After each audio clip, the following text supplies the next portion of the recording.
Hey guys, Rowdy here. In this video, I want to tell you guys about my trip to California and how I got my Onewheel.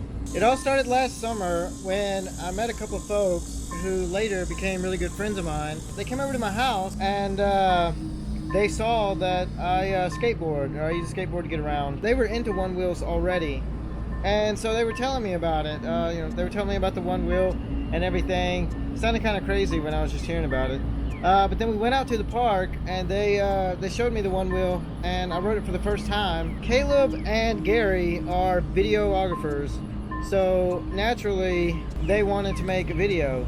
This was before I even got my first camera. So all of the footage in this video, the trip to California and the first time I rode the Onewheel, is all credited to Caleb and Gary. You might notice it looks a little bit more professional.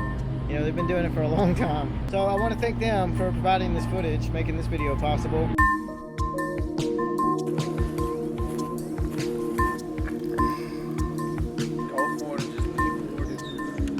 Once I got the balancing thing down, it was a ton of fun. One of the best experiences I've had, just riding around on a Onewheel, you know. If you want to see the video of my first time trying a Onewheel, I'll put a link to that in the description below. I'll also include the link to the video Caleb made about our trip to California, so you guys can check that out. This is not the same Onewheel that I rode in the video. It was actually a Plus, and this is a Onewheel XR. It's got about double the range, I think about 17 miles. But it is the typical Onewheel design. Every Onewheel has two sensors on the front, and in order to make the Onewheel go, you would have to be standing on both of these sensors. And as long as you're on both the sensors, you know, it activates and you can go. And as long as you let go of one sensor, it stops. So that's how you stop it. You don't have to like hop off of it, but sometimes I end up doing that. The way I would want to ride it is I would want to put my hand like in the front and grip it and ride. But if I put my hand like this, then I have a hard time hitting like both of the pads. So that was kind of the issue I was running into with a regular Onewheel. The folks at Future Motion invited all three of us to come out to California and hang out with them. It was during this trip where I would get my custom-made Onewheel. After we talked to the folks with Future Motion via video chat, you know, prior to us going down there, I was telling them a little bit about my riding experiences, you know, riding on Caleb's Onewheel. One of the things they decided would be a good thing to do was make a board that would be easier for me to like grip and ride with. All right, so we are heading to see the Onewheel folks, see what they're up to.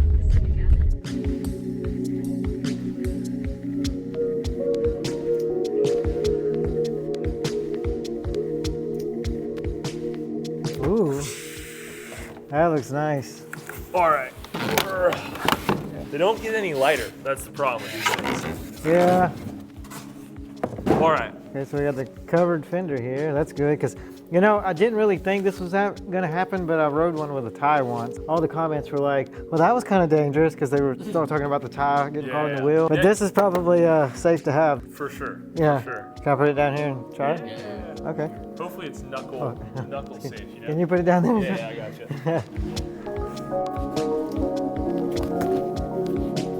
After riding around with the new custom board for a little while, I was still having issues hitting both sensors on occasion. Yeah, because I keep stepping off the sensor. Maybe there's a way we can either like make it more sensitive. One of the engineers, Sammy, had the brilliant idea to include a switch on the board. So it's basically the same, but I added the switch in there. So now it's gonna work just like a normal Onewheel would. So you still have two zones.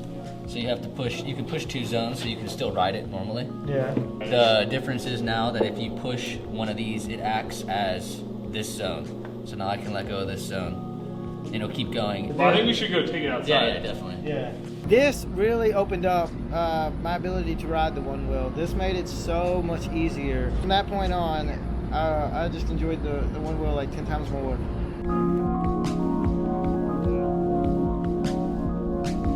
It's just so much easier. Like, I get on it, I just go.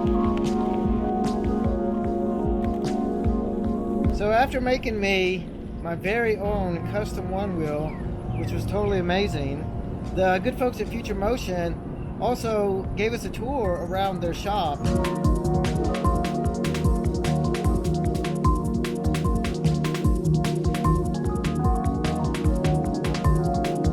we're touring. So we're gonna go show them the original boards and stuff. All right, so we're going this way. You are the first person to one wheel in this building. Try not to hit the wall though, because we would be in trouble. Another cool thing we got to see that I found really interesting was we got to see the evolution of the one wheel.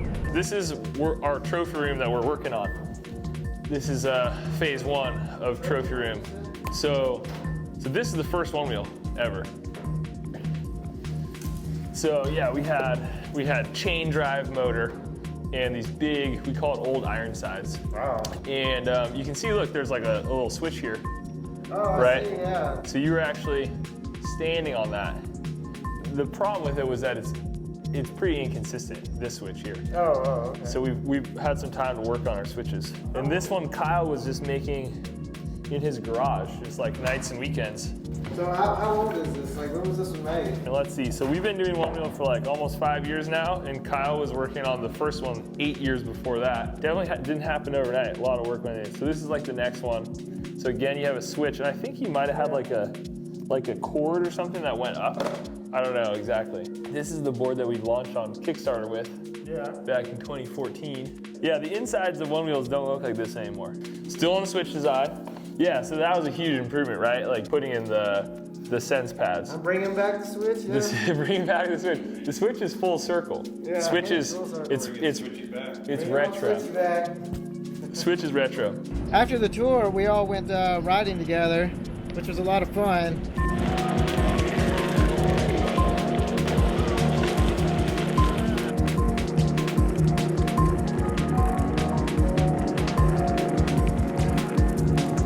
It was a pretty awesome trip. First and only time I'd ever been to the West Coast.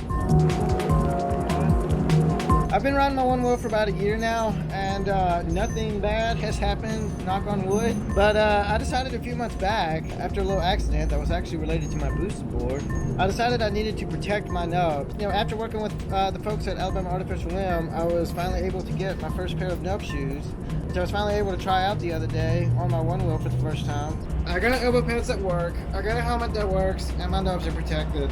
So I am as ready as I want to be. All right, let's see how this feels.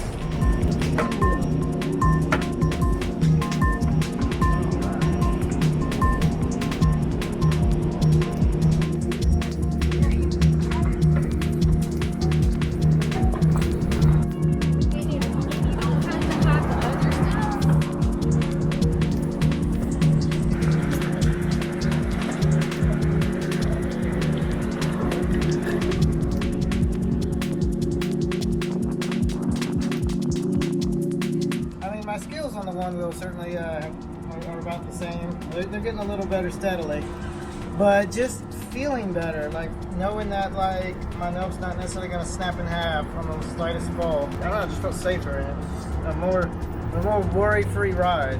My nubs are protected, and yeah, had a lot of fun riding my one wheel today. The nub shoes have been another game changer with my one wheel riding. Like, I was instantly way more comfortable. Now, you know, I wasn't tempted to like go super fast or do anything crazy like all you other folks I'm seeing on the internet. You know, I'm still taking it real easy. I feel like as long as it doesn't get too hot, I'm gonna be out riding my one wheel a lot more this summer. But anyway, that's gonna do it for this video. I'll catch you guys next time.